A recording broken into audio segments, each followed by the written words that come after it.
next meeting of the Sherborn School Committee. Today is Tuesday, September 16th, and we are meeting in the Dover Sherborn Middle School Library, and the time is now 5:30 p.m.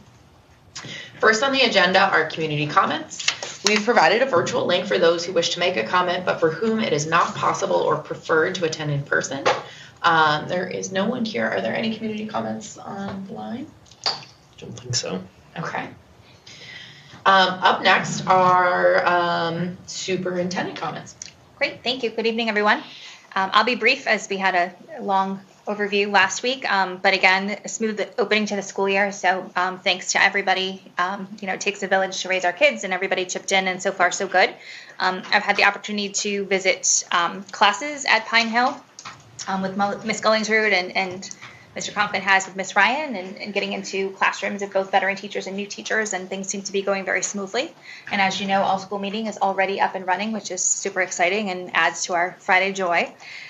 Data sweeps are already underway, so our educators are already coming together to look at our literacy and math data and determine what supports students would benefit from as they start off the school year, so we're not waiting to get those groups up and running. And just two reminders, we have an early release day on Wednesday, September 17th. And then open house is on Thursday night, September 25th, and we're hopeful that many of our parents will join us so you can get to meet your teachers.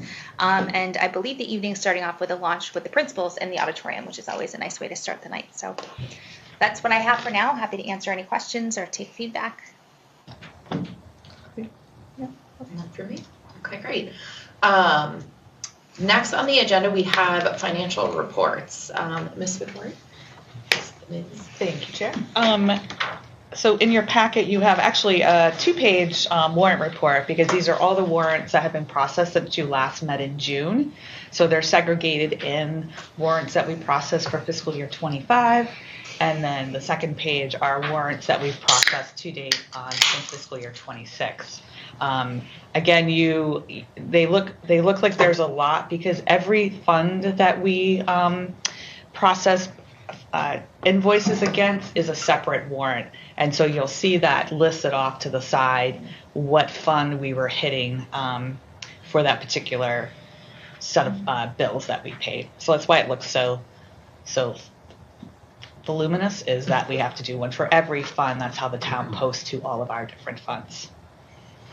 And I think, Becca, have you been able to stop by? And Megan and I are going to got caught up. Good. So we Yeah. Well, so you can see the different, right? Yeah. Right. Yeah. So we were caught up. I think we probably have like a week or two of backlog, but we're okay. And another one's going over this week. Okay. Another set. So okay. As of this week. One was just posted today, so it's going over there. Okay. So just so you know, we do them every 2 weeks. So when you when you get into the feel and get caught up, you'll realize every 2 weeks they show up. Yeah. Okay. So any questions on that?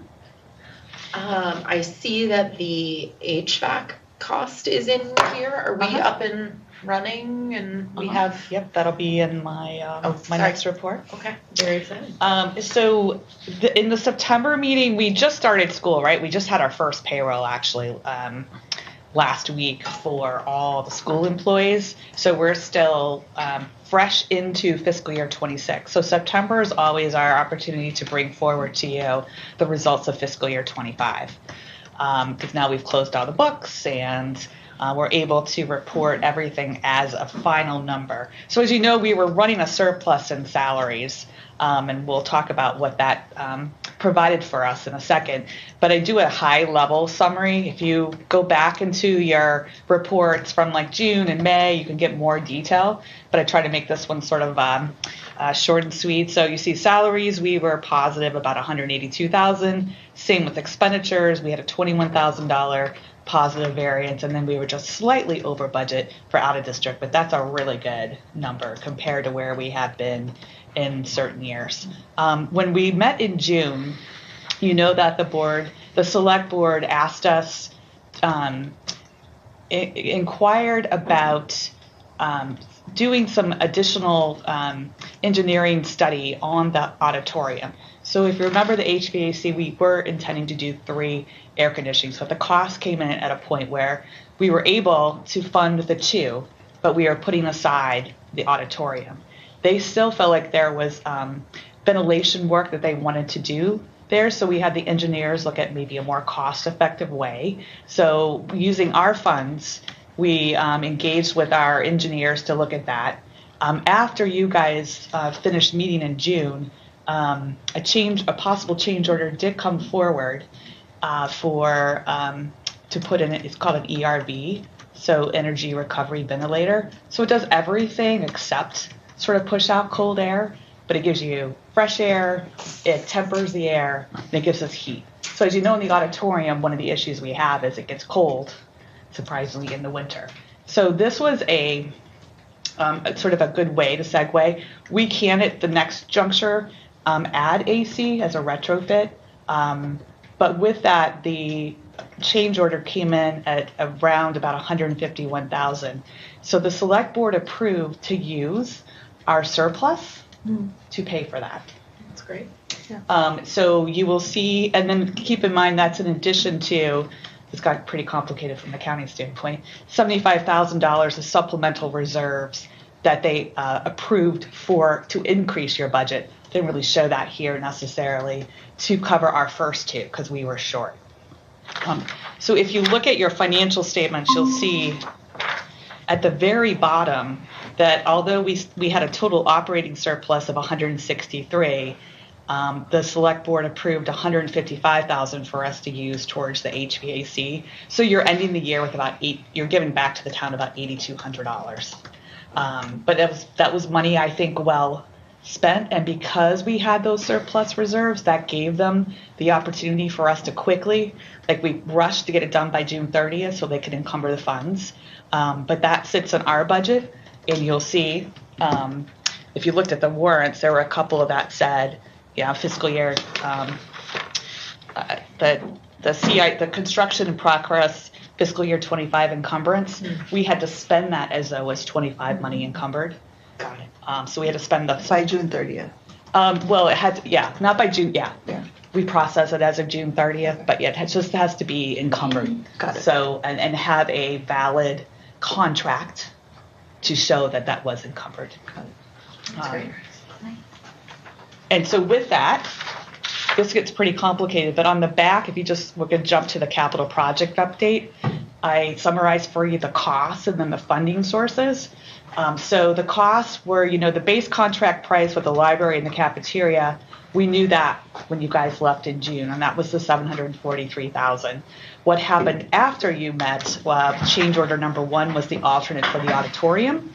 Because we already had the auditorium in the bid packet as an alternate, you're able then to take that and amend it, right? So we wouldn't have been able to do this if we didn't already have that as part of the structure, because that allowed us to go to the existing engineer and the existing contractor to price it out for us. So it didn't go back out for bid because it already had been sort of part of the bid package. So your total cost was the $894,000. So this is the quiz I will give you, where all the funding sources came from. So as you know, back in 2 years ago, the town approved $300,000 for the HVAC project. And keep in mind, at that point, school committee appropriated $100,000 coming from the building rental fund. Mm-hmm. So that was the $400,000 that we thought was going to get us off free. How times have changed. Speed forward to rolling this all out. Then we have the use of the fiscal year 25 surplus and the supplemental funds. So that's the $75,000 plus the $155,000 that we just talked about. We were able to have DESE approve the use of our cafeteria surplus, and you knew that's $125,000. And then that has by default what we had to make up from the building rental fund. So that's not exact number, but that's our plug, almost $240,000. So keep in mind that we were able to obtain those monies by pre-billing Sheeta for rent. Okay, so we did. So I was able, so we billed them for last year, and then they prepaid for 2 years. And so that's sitting as a prepaid. Yeah. But in the building rental fund, we're recognizing all the money. So then that gets you to your $894. So we pulled every place we could. to get this done. And as of today, the library and cafe units were turned on, successfully ran. So it'll probably be about a week or so before they are fully operational and on our energy management system. But that is huge and exciting. That's great. The auditorium unit will be, it's being delivered in second week of October, and we are trying to schedule what date that will then be lifted up onto the building and the work starting. But the majority of that work will be exterior, so it shouldn't have much impact on the interior. We've already done all the wiring, so hopefully it will be outside, but we'll keep you updated on that. But we're looking at probably the end of October for that to be up and running. And that's good timing, because then that'll be right before, it's the cold season shows up, and then we should see definitely a benefit to that temperature in there during the cold months. Well, as a parent who lived through days where school was canceled because it was too hot, it's amazing to have spaces that are big, that the library can use, that lots of students can go into. So that's a huge improvement. Yeah, so when it's in the hot period, when the library unit is up and running, we're going to have to change practices a little bit. Those two doors, we're going to have to stay closed. Yeah. There's no way that we can keep up with it. Those doors are not going to stay closed. So it's going to be a little bit of a change in practice. But by doing that, I do think that it's going to be able to maintain some of the cold air to sort of filter into the classrooms. Yeah. But those doors are going to have to remain. That unit can't keep up if it's trying to come out, especially at the lobby right there where you're out. So we'll have that. We'll have the cafeteria. That should be nice. And then just the auditorium, that it has an air ventilation that takes out a little bit of the humidity, should also provide Options. a little bit, any humidity in the air just makes it seem hotter. Yeah. So if we can do a little bit to pull out that humidity, then I think that's going to be beneficial. So That's great. yeah, so it is exciting. It was costly, and we appreciate that the town was able to help us fund this, but it is exciting that is up and running. Yeah. So, Yeah, that's fantastic. and then just the other approved capital project, just to bring capital projects to a closure, is we did the lower classrooms in the library, and that flooring was done and completed in July. Also in your financial packet is the June 30th statement for all your special revenue and revolving funds. So there some of the stuff I've been talking about, the building fund, you're going to see where the revenue came in, and we've got the money encumbered. So I think that sort of helps tie everything together. You'll see your gift funds, the cafe. So the cafeteria, we actually were holding on to more funds than we should be. So this was actually a perfect timing. And DESE approved the use of the funds for the cafeteria because it's fully used for serving meals to students. Because it has to be a direct purpose for the food service for DESE to approve it. But then we had the town auditors sort of telling us that we were holding on to too much of reserve because you're only supposed to have 3 months of operating. So this actually was perfect that we had an immediate use. I'm glad we held on to it. And I just think it worked out in our favor. It will also give some benefit to the kitchen. Oh, good. So it is a benefit not only to the students who are sitting there, but I also think it's going to be a huge benefit to our Sheeta students who stay until 6 to have that space in the cafeteria, since that's sort of like a home base for them. Yeah. So we're excited about that. That's great. And then you have a little bit left in your non-resident tuition, and then we do have a little bit of a sort of a rainy day fund in our Pine Hill preschool. And can you remind me, the non-resident tuition, is that a holdover from when? Yes. Thank you. Yep. From when you had Dover students Yes. attending. Yeah. Who now we are sending Sherborn students to check. So now for the first, last year was the first year now that Dover has a non-resident tuition, and so it's going the opposite way. Great. It's been very helpful for us. I think at least twice during my time here, we tapped into the non-resident tuition for that extra section that you might need that popped up in the summer. Yeah. So we still sort of have one of those hanging around if we need it, but that again is a sort of a little bit of a nest egg, or it's nice to have these funds. As you can see how we had to pivot to get the capital project approved. It gives us options, yeah. And I think that is where I think we're very strategic about making sure that we use all the funds to their fullest potential And it really was a huge benefit that we had those salary savings so that we could turn that into a long-lasting capital project. And so that money that was approved for schools actually went back to the schools versus going into the town's free cash. You can look at it either way, but in my eyes, it was money well spent. Absolutely, that's great. Okay. So when we meet in October, then you'll see your first look at where we stand for fiscal year 26. I think we're in good shape. Out of district could be a little bit of a wild card. But other than that, I think the in-district is pretty much on target right now. And are we at the 14 students out of district now where we landed at the end of the year, or has that changed? I think it's changed. Okay. Yeah. And everything hasn't settled yet, so I won't. But that's why it's too early to go out now. We still have, POs getting in and things to sort of encumber the funds. And obviously when you bring students back, things have changed over the summer and their needs may have changed. And I think we're ironing some of that out right now. So we'll have better information for you in October. But we have left ourselves with a little bit of a safety net in circuit breaker. We're not down to zero like we have been in the past. So we have some capability to cover ourselves for any unplanned out of districts before we would be in a position to have to reach out to the town. That's great. And then that might be the last year that we're in that situation because of the accounting change I mentioned to you.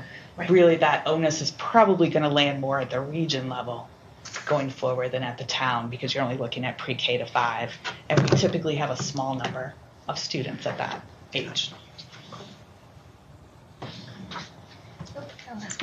Just a question, and this is probably, I'm pretty new. Yeah. The building rental funds, can you just give the umbrella, like what do we rent? And if we're pre-spending for the next couple of years, does that potentially put us in any jeopardy of things we might have spent it for in the next couple of years? So the building fund is like when the youth programs rent our gym. You might have some after-school programs rent a classroom or two, but our biggest rent producer right now is Sheeta.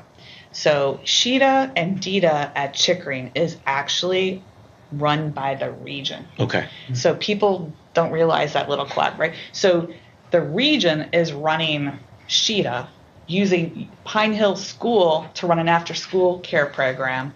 All the revenues and expenses for that program sit at the region. So I forget how long it's been. They didn't used to charge rent, but when you think about that equation, we should be charging rent. So we've started charging Sheeta rent for all the spaces that they use, from really like 12 to 6, 180 days of the year, 181. So I come up with a formula that we ever want to do and charge. So we know that they're going to be there.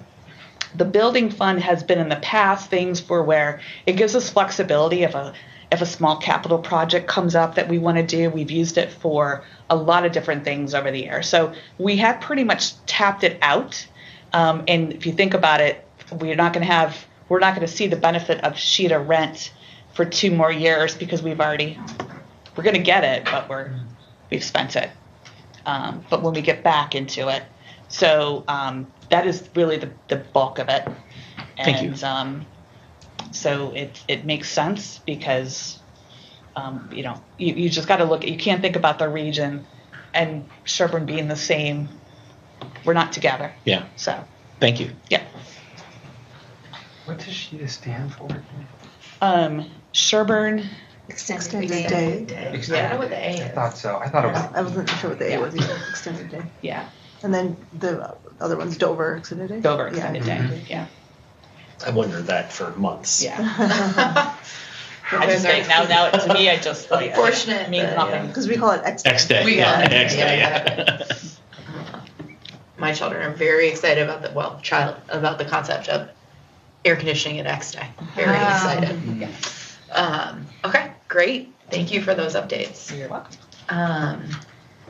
Up next are discussion items. So tonight we have the subcommittee assignments for the. Wait, did I skip over the improvement plan? So we don't have any discussion items. We have Oh, I'm action looking at an items. old agenda. Sorry, team. Action items. Thank you. Our one action item tonight is to appoint a MECO liaison to the Sherborn School Committee. So Kimberly and I spoke on the phone earlier today. For those of you who were here last year, Kimberly was our MECO representative last year as well, and she's willing to and excited to serve again. So may I have a motion to approve Kimberly Grant as a MECO liaison to the Sherborn School Committee? Maya Kadiala, so moved. Great. May I have a second? Oh, final second. Excellent. So Kate is remote, so we're going to do a roll call vote. So Mega, how do you vote? Yes. Kate, how do you vote? Yes. Nathaniel? Yes. Bill? Yes. And Becca Hammond, yes. Any further discussion? Oh, we voted. I skipped. That's okay. I'm going to get it. Congratulations, the motion Kimberly. carries. So congratulations, Kimberly. Very excited to have you back again this year. Thank you, guys. Okay, great. So up next are consent items. Do you guys have anything to say about these, or do you want me to just read them name by name? Yeah. Okay. So I will read each one aloud to see if there are any questions or amendments, and if in favor, the committee can approve all of the items with a single vote. The consent items are the Pine Hill Improvement Plan, second read, the approval of minutes from June 3rd, 2025, and the approval of joint meeting minutes of the school committees from June 10th, 2025, revised. Does anyone have any questions or comments? And on approval any of gifts. Well, I don't even know that I'm on. Oh, okay. And the approval of gifts. Thank you. And I think the gifts are exciting. I don't know if you might. I know it's on the consent agenda. I would, yeah, absolutely. But Let's talk Sovereign about it. Gift, the Sovereign Fund had a donation of $15,000, and in the memo that Allison put together, sort of talks about the three areas: the sculptures, the music program, and the makerspace expansion. And I will say, I think we've processed a lot of purchase orders for those, so they're things that are coming to the school. And then the CSA grant, there were two of them. One was Raise the Paddle, which helped put together the sort of outdoor picnic area. And then there was one of just teacher grants.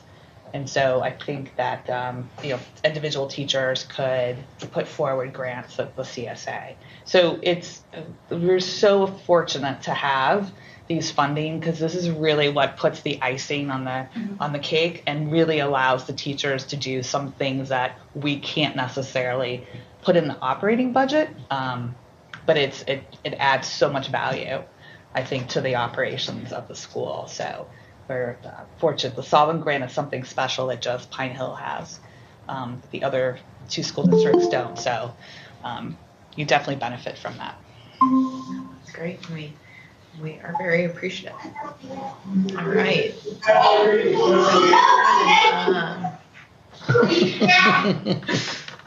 Sorry, I got distracted.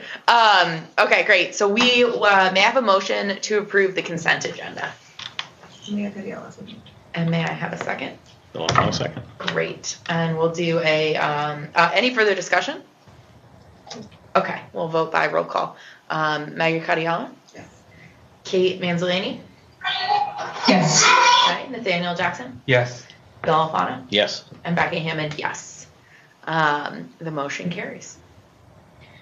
Okay, and finally we have information items in your packet. So these are the Dover School Committee minutes from May 13th, 2025, and the Dover Sherborn Regional School Committee minutes from March 4th and May 6th, as well as the Sherborn subcommittee assignments. So those are available for everyone to take a look at. If you have any questions on the subcommittee assignments, let me know. We can talk more about them offline. I just had a quick comment on Yeah. So when we do these, should we be telling, The subcommittee assignments? so like for example, with the signing of the warrants, the moving of the guard from one chair to the other was missed. Like just to we need to figure out some way to inform them early enough, because by this time it's a little late. Maybe it's not in this, but it's like the evergreen folks that rely on us to do things just need to know in advance, because there was a lot of think they were emailing Christine since May or June. She'd already moved on and wasn't checking, and then it became dire in August. So We had a lot of signatures. It's gonna be an offline discussion, but I think there seems to be something missing there in the transition piece. So my point of view, and then I'd love Yeah. your thoughts with more experience, is that for the ones that are evergreen, we definitely need to figure that out. And hopefully the way we have it with you and me doing it, there's some continuity from year to year. So maybe we can try and do that where it's 2 people and 1 person stays the next year, so it doesn't stop. Yeah. The rest of these subcommittees, many of them are Really more school. transactional or what have you. Like negotiations, I know will kick off relatively soon, but that initiation will come from you. Search committee we only need if we need it, et cetera. Policy bill, I believe Angie will be reaching out if she hasn't already. Has not. Lucky, Okay. Yeah, did I miss that meeting? How did that happen? I believe you did not respond to me with your preferences, so I was trying to be nice. You got lucky on that one. That's what I get. I would imagine building and facilities, Nathaniel, you'll get outreach if and when those meetings happen. But I do think the liaisons in particular, they do have guidance for each of you of who the contact person is. So please, for whichever ones you're assigned to, if you have questions about how to get in touch with that person, let me know and I can help. But we should each independently reach out to the people who are listed as those. Just contacts. introduce yourself that you're when they need you. And they're all Dover Sherborn employees, so you should be easily to find their emails, just last name, first initial, and then doversherborn.org. Okay. But it's a still great early. It's still early, so at least none of these have really started up yet. So you should be on time for that. Allison already reached out to me because I was at last year. She's like, "Are you looking this year?" Yeah. She's on top of sending out those. And do you recommend like connecting, even like some of these are likely situational, right? So still make the connection. I think for the liaison ones, I would recommend reaching out proactively. For any of the other ones, except for like communication, Kate, We'll let you know. Somebody will if let you we're know, going to yeah. convene a meeting. Yeah. And an example there, I believe the communication task force was when we were thinking about, we did a bunch of surveys and information about how the community wanted to be engaged with and things like that a couple years ago. So that was an example of, we stood it up to investigate an opportunity and then stood it down, stood it, and then stopped working on it. I don't know what the right grammar is. Paused it or Paused it, thank you. Yeah. So like for Metco and CPAC, I think they may have meetings, so it might be good to say, hey, I'm the person to include when you have a CPAC meeting. Thanks. Yeah. And it doesn't necessarily require you to attend the meeting. It's just to let them know if they have an issue that they want to bring forward to you. Because I think there's sometimes confusion that you become a member of that committee and that's not necessarily you're a liaison. Yeah. So. Yeah, it's an opportunity for them to ask you questions or get your advice, and you'll get all their newsletters and information. So it's an opportunity for you to report back to your committee mates about what's happening in each of those realms. Yeah. Great. Let me go back. Any other questions about any of the informational items? Okay, great. Our next meeting is on Tuesday, October 21st. Is there anything anyone wishes to add to the agenda? Feel free to tell us now, or you can always reach out to me directly via email if something comes up before then. And that's it.